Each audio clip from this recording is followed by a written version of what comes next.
Episode की शुरुआत में हमें साल 2075 की टाइमलाइन दिखाई जाती है, जहां हम छोटे वुल्फ और एलिटा को देखते हैं, जहां अनाथ बच्चे अपनी गरीबी की वजह से अपने खाने का इंतजाम कर रहे होते हैं, लेकिन वुल्फ को बहुत ही कम खाना मिल पाता है, जिस वजह से एक बदमाश बच्चा उसे मारता है और वो वुल्फ को बाहर से खाना लाने के लिए कहता है, क्योंकि कुछ ही दूरी पर कुछ लोग गरीब बच्चों को खाना बांटते हुए दिख रहे थे। दरअसल फ्यूचर में जैकपॉट नामक एक इवेंट की वजह से दुनिया भर की 80% आबादी खत्म हो चुकी थी और जितने भी लोग बचे थे उनमें से अमीर और ताकतवर लोग गरीबों को मार रहे थे ताकि उन्हें खाने पीने की कमी ना हो, क्योंकि जैकपॉट की वजह से सारी फसल वगैरह सब कुछ बर्बाद हो चुकी थी। इसी वजह से एलिटा को लग रहा था कि उन्हें जो भी कुछ दिख रहा है वो उन्हें टेक्नोलॉजी की मदद से दिखाया जा रहा है, इसलिए वो वुल्फ को वहां जाने से मना करती है। लेकिन वुल्फ उसकी एक बात नहीं सुनता और जब वो आगे जाकर देखता है तो वो खाना बांट रहे सभी लोग अचानक से गायब हो जाते हैं। मतलब कि एलिटा की सोच सही थी, हालांकि अब तक देर हो चुकी थी क्योंकि कुछ लोग वुल्फ को पकड़ने के लिए आ रहे थे और यहाँ वुल्फ की आवाज सुनकर एलिटा भी वहां चली जाती है। फिर दोनों ही बच्चों को पकड़ लिया जाता है। अगले सीन में हमें वुल्फ देखने को मिलता है जो कि दो पेरिफेरल डिवाइस और एलिटा के इम्प्लांट डिवाइस को लेव के हवाले करता है, जहां बातों में लेव वुल्फ से बताता है कि अगर अब एलिटा ज्यादा देर तक उनसे दूर रही तो वो मर जाएगी, क्योंकि इस फ्यूचर में इम्प्लांट के बिना किसी का भी जीना मुश्किल है। ये इम्प्लांट्स किसी बैटरी की तरह इंसान को एनर्जी देने का काम करते हैं। यहाँ वुल्फ लेव का इशारा अच्छे से समझ चुका था कि उसे अब जितनी जल्दी हो सके एलिटा की जान बचाने के लिए उसे ढूंढना ही होगा। अब इसके बाद हम प्रेजेंट समय में फ्लेन को देखते हैं जिसकी आंख अचानक से लाल पड़ चुकी थी। दरअसल फ्लेन को कुछ दिनों से फ्यूचर में जाने की वजह से कुछ साइड इफेक्ट्स हो रहे थे,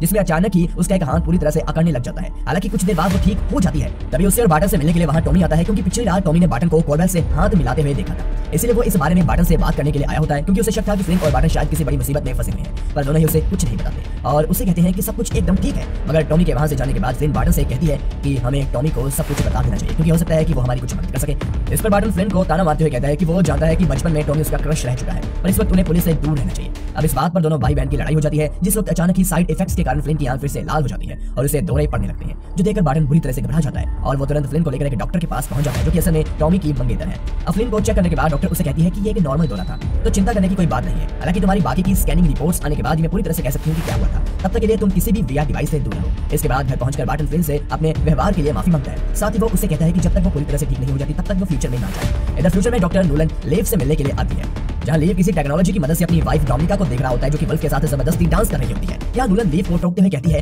कि तुमने मेरी कोई खास चीज चुराई है। यहाँ नूलन का इशारा फ्लिन की तरफ था, जो बात लीव काफी अच्छी तरह से समझ रहा होता है, लेकिन वो कुछ भी जाहिर नहीं होने देता। इस पर नूलन उसे बताती है कि जैकपॉट से हुई तबाही के बाद इस दुनिया में जब रिसोर्सेज की कमी पड़ने लगी तो प्लेनेट के बचे हुए रिच लोग इसे साफ करने में लगे। उन्होंने गरीबों को मारना शुरू कर दिया है, इसलिए इस फ्यूचर सोसाइटी का बेस 3 दीवारों पर खड़ा है। पहले पुलिस रॉबर्ट्स, जो कि यहाँ की हर गतिविधियों पर नजर रखते हैं, और दूसरे आरआई यानी कि रिसर्च इंस्टीट्यूट, जिसे नूलन चलाती है। आरआई यहाँ नई नई चीजों का आविष्कार करते रहते हैं, और तीसरा है लेव का संगठन, जो कि टेक्नोलॉजी का ध्यान रखती है। और अगर तीनों में से किसी ने भी अपने हद से बाहर जाने की कोशिश की तो ये पूरी दुनिया तबाह हो जाएगी, इसलिए हमें एक दूसरे के काम में दखल नहीं देना चाहिए। बाकी यहाँ नूलन की बातों से कुछ भी साफ नहीं हो।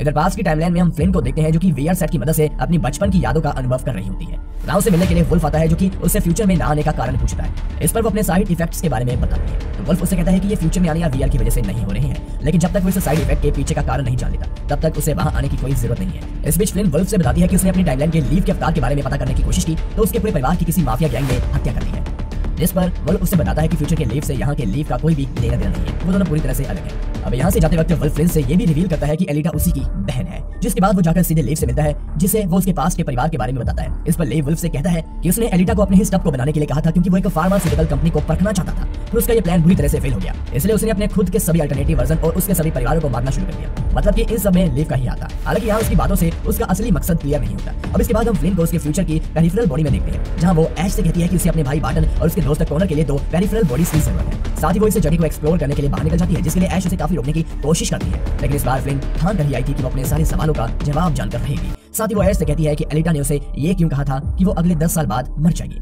यहाँ तक वुल्फ भी आ चुका था, लेकिन ऐश अब फ्लिन को सब कुछ बताने के लिए राजी हो जाती है। वो उसे ग्रेवयार्ड में लेकर जाती है, जहाँ कुछ स्ट्रक्चर्स की मदद से उसे एक डेमोन्स्ट्रेशन दिखाने की कोशिश करती है कि कैसे फ्यूचर में जैकपॉट नाम का इवेंट शुरू हुआ, जिससे इंसान विलुप्त होने की कगार पर पहुंच गए, और यही वजह है कि फ्लिन को यहाँ ज्यादा लोग देखने को नहीं मिलते।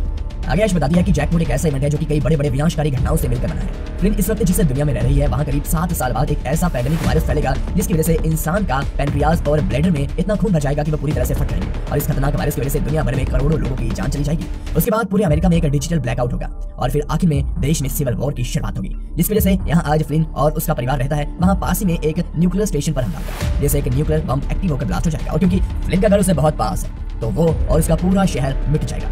अब यहाँ ये सभी चीजें जानकर और डेमोन्स्ट्रेशन को देखकर फ्लिन बुरी तरह से डर जाती है और वापस अपने टाइमलाइन में आ जाती है, जहाँ बार्टन उससे पूछता है कि क्या उनकी बॉडी का इंतजाम हुआ, तो फ्लिन उसे कहती है कि जल्दी हो जाएगा। मतलब कि यहाँ फ्लिन ने इस जैकपॉट वाली बात को भी बार्टन को बताना सही नहीं समझा था, जिसके साथ ही एपिसोड यहीं पर खत्म हो जाता है।